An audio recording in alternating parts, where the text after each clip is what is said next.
Hey guys, welcome back to some more Pikmin. It's finally time to go to probably the worst area in this game difficulty-wise, the Distant Spring. Oh gosh. I think this is the part where you rage quit, isn't it, Morley? The first time, yeah. So, for context, Lester is going here on day 9 of his playthrough.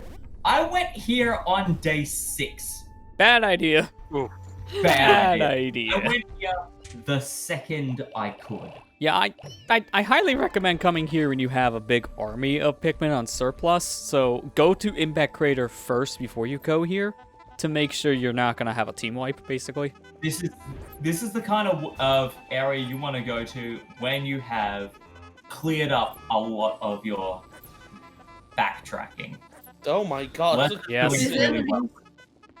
So, I kind of want to mention something on this. As you can see, we are introduced to a lot of new enemies here, a lot of them very deadly and very annoying, like the swooping snitch bucks. So, I'm just gonna break the fourth wall on this one. This whole day, this specific day, I can't even count how many restarts this had because of this section right here. The first couple minutes of trying to get these Braum rocks. I was so nervous I was going to wake up a ball bear, and then everyone dies. Because those guys are ruthless. Oh, speaking of Bulborb family enemies, I know, Lester, you have watched the Pikmin shorts on Nintendo's channel. Oh, I haven't watched them yet. I own them on my system. I haven't watched them. And I know now they're free on YouTube. Which is good considering, as of this recording for commentary right now, they've been delisted. That's kind of weird. They got delisted a week and a half ago, yeah. They're no longer available. Oh, you mean on the eShop? Yeah, the 3DS eShop, they're delisted now. Oh, I thought you were talking about on YouTube. It's like, well, I hope you watch these in a week. Yeah, because I think the You reason can't why actually get them on a Nintendo console anymore. They're new. Yeah, they delisted them just to upload them for free on YouTube, which is fine. It's a little weird they did that, but it's whatever, because it's still free. But the last video was I always found this weird. Okay. This was the plot of the last video was that there's a bunch of these Pikmin being chased by a Bulborb through a construction site.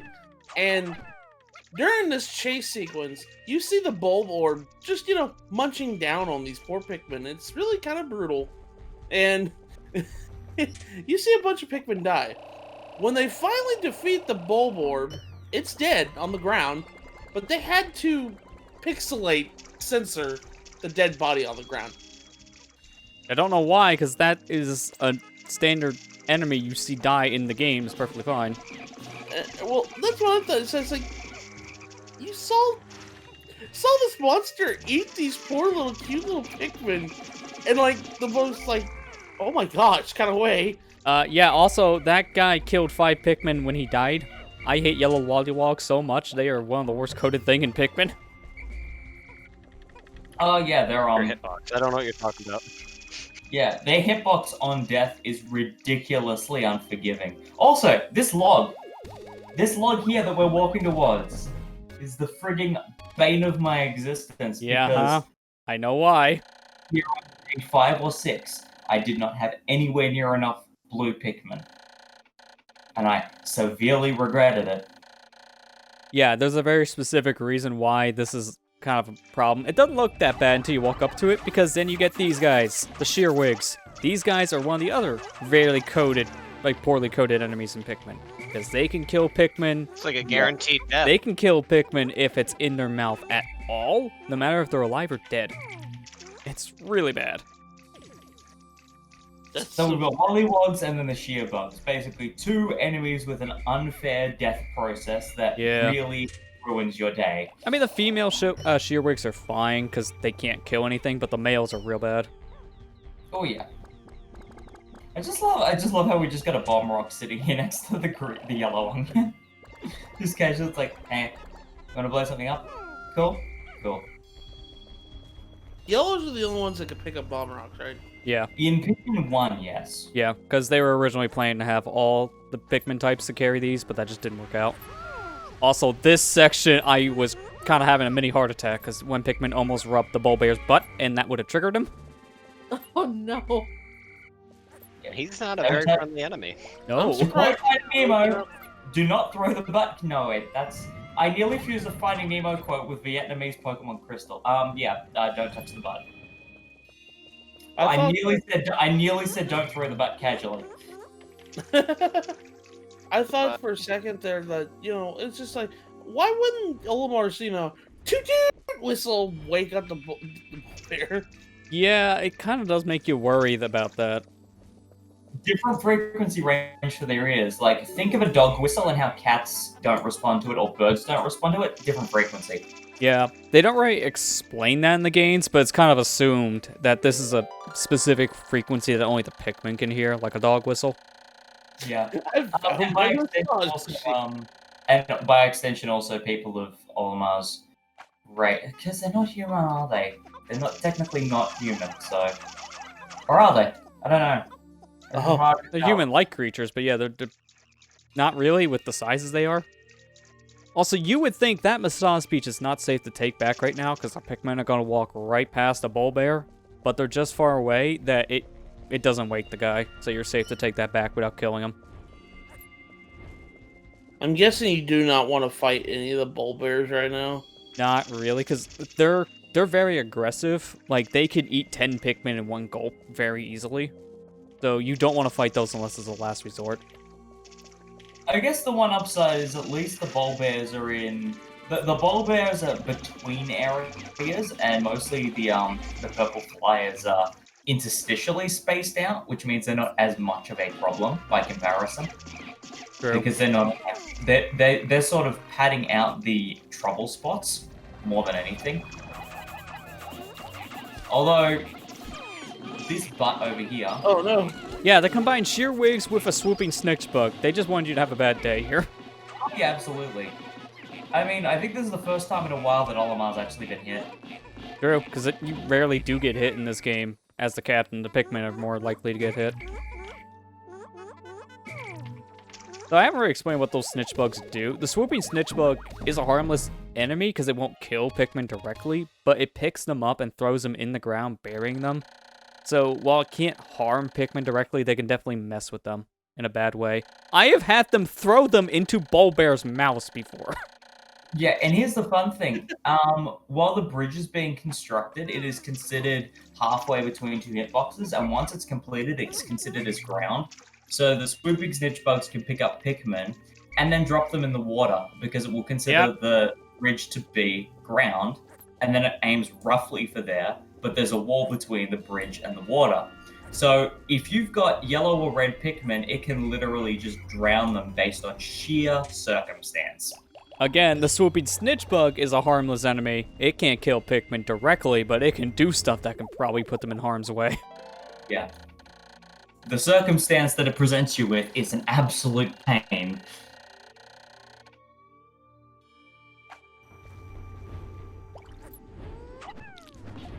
We're almost done. You haven't even gotten 1/3 of the game's day count yet. Oh, we're just about to the halfway mark of the day, yeah. There's still a lot more here. Day one's usually my prep day in Distant Spring because there's just so much you kind of have to open up. It's a big map, too. There's a lot. Oh, yeah. This has the most ship parts here for a reason. What is this monster called? I'm trying to remember its exact name. It's a blowhog of some kind. Yeah. Uh-oh. But this is the problem it can have. It can blow Pikmin in the front of a Bulbear and wake them up. Oh yeah, he ain't happy. Oh man. But he got bored, so he's just leaving. Yeah, He saw the onions and he went, no. Yeah, so the thing that we were fighting before there, that was called a puffy blowhog. Those things, again, it's a harmless enemy because it can't kill Pikmin directly, but it can blow Pikmin into water. So if it's not blues, they're dead with drowning. And then obviously it can blow Pikmin into other enemies, which can directly kill them. Which, considering that it's a pufferfish and spiky, does seem a little backwards, but there you go. Yeah. The biggest problem, obviously, is you don't want your Pikmin to get blown anyways from one of those puffy blowhogs, because they will get deflowered. And you don't want that. Then we gotta go back to the first day where we left all that nectar. Yeah, really. Just go back and have more drugs.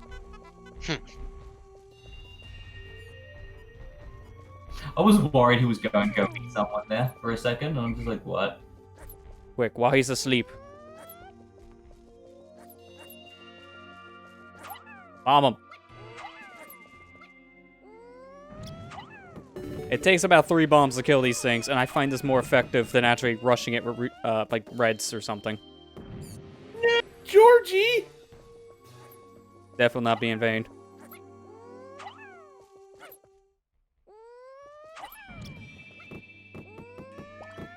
You can see just how fast these guys move. They are quick suckers. Oh my gosh. And I just missed 2 bomb rocks because both situations were real bad.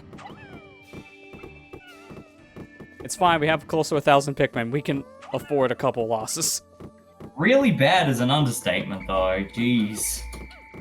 Gosh, you're freaking fast, man. Yeah. He barely survives with like a sliver of health. Oh my god! No! No. And that's why I don't like fighting those guys directly. Took a lot of Pikmin for just 1 sliver of health. You lost 6 boys! No! Yeah, it's not good.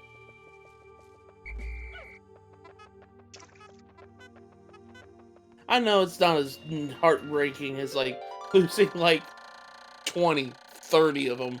Yeah. I think the worst part about it, for me, it's always not losing a big army, even though that always makes you very depressed. My worst is whenever I just do something, I think Pikmin are safe, and then in the distance I hear Pikmin cries of death, and I just think, what is going on? Why are Pikmin dying? I don't know what's happening. You're focusing on one area, and then you just see the number 100 go down to about 85, and I'm like, Yeah. where did I last leave Pikmin? Oh, one of my least favorites is when you're doing like the mission mode in like Pikmin 3, because that happens very frequently, because you only have a set number of Pikmin in a lot of those missions anyways. And then they're just like doing something automated, and all of a sudden your numbers just drop down by 20, and you're wondering what happened. And you find out it's just one stupid leaf that keeps on eating your Pikmin.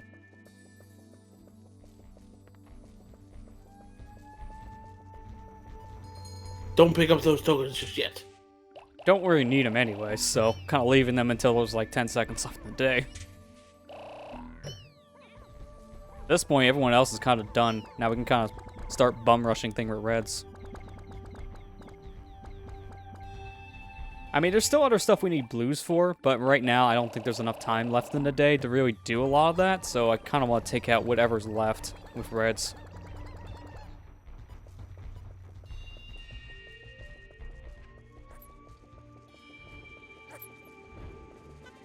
This is so scary. Looking at all these big ass.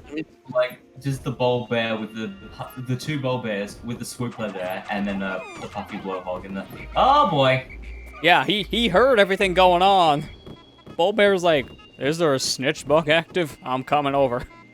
This is the biggest portion of dry land in the level, and it is easily one of the worst sections of it. Yeah. To just deal with. Game, I'm a little busy at the moment. Now's not the time. Don't care. Don't care. Got a part back.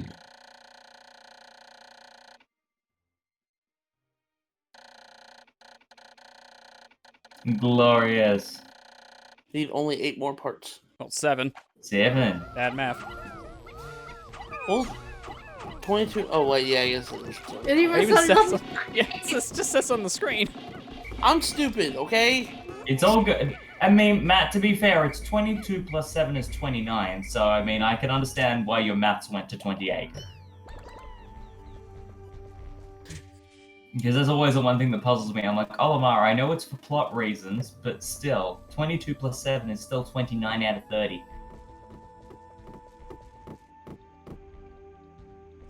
Go back to sleep, man. There you go. Quick, why is not looking? Right in the bum. Smack that ass. I still lost one somehow. I don't know how. Pikmin 1's a very good coded game, I swear. Never trust the butt wiggle. And so is Pikmin 2. So hold on, because like it's been a hot minute. The puffy blowhogs don't actually leave a corpse; they just deflate and balloon out of the screen. Yeah, they don't leave a corpse. The most they may do is drop a pellet behind. I'm genuinely thinking that what killed you Pikmin before with the ball bear was just it falling on a Pikmin. Honestly. Yeah, it's probably just crush damage, because that just happens, and you don't even see when it does. It just can.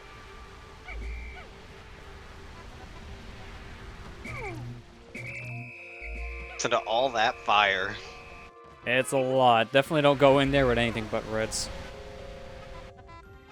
At this point, I'm not even going to bother fighting this beetle now. I'm kind of going in here just for preparations. Having half my Pikmin work on a bridge, near half on the gate kind of just makes sense for the last 10 seconds. Man, there's so many freaking enemies on this level. It's really nerve-wracking. It's a lot of stuff going on everywhere. Hurry up, guys! The good thing there's a wall in between you guys, because that beetle over there is not liking your presence. No, he not too happy. I'm just letting the rocks rolling in the background, like, ew.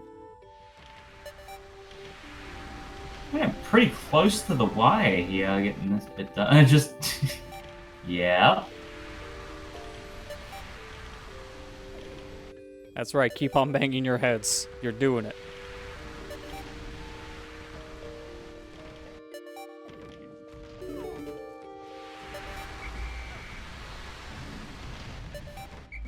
Alright, that's enough. That counts. Oh, Like, that was close. You could have probably got the gate right on the 0, but like that is a very fine line. If I did, the blues would have died, so not worth it. That has like maybe half a second left of work left. And I'd rather just do that. Considering how much work you put in trying to have blues coming in here, the last thing you want to do is compromise those numbers. Yeah. I mean, the biggest problem with this area is that if you don't have blues, there are certain ship parts that are just locked out, so you don't want to push it down too much. Oh, God. All of the snitch bugs. I need some impact. There's a large cluster of parts. There's also a large cluster of death. I should probably watch my step. There's not that many more ship parts left, although if you probably done your math right and count those stars on the map screen, you would realize that there's only 6 parts left here, so where's our last part? Well, we'll have to wait and see on that one.